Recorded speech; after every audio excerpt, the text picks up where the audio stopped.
Donna, can you tell us about what issues your group is trying to address using MBIs?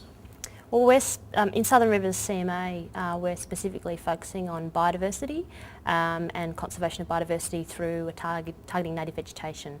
So while we have quite a lot of reserve within Southern Rivers CMA, it's not necessarily representative of all the range of vegetation types that we have.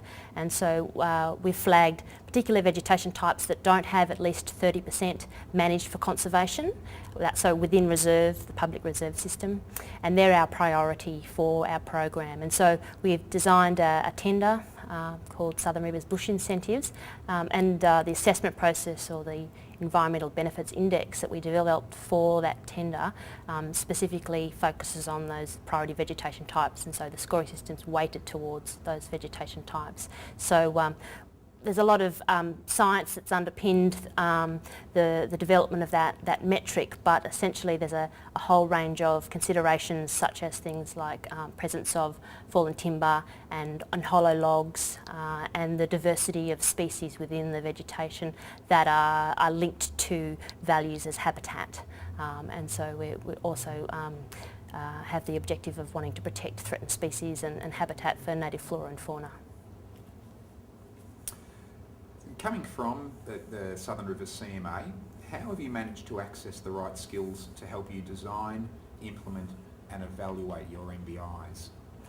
We were very fortunate in developing bush incentives in early 2004 to have a very good relationship with staff from the Department of Environment and Climate Change based in Queanbeyan, and also researchers from the Department of Environment and Climate Change that are based in Canberra, hosted by CSIRO.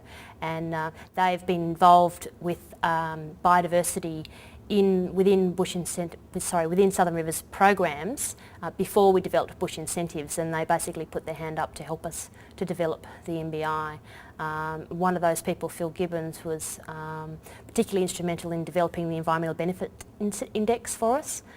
His work then went on to underpin the assessment process under the Native Vegetation Act in New South Wales. So we were just really well placed to benefit from his work and the directions he was going in with his research, and also really visionary people within the Queanbeyan Office of Department of Environment and Climate Change that wanted to support us. And so while we were sort of the core organisation that developed the methodology, we had access to not only the science but also things like database management and DEC assistance with interpreting the vegetation classification system that we were going to use, all those sorts of things. So it was a matter of us having networks already that worked really well for us.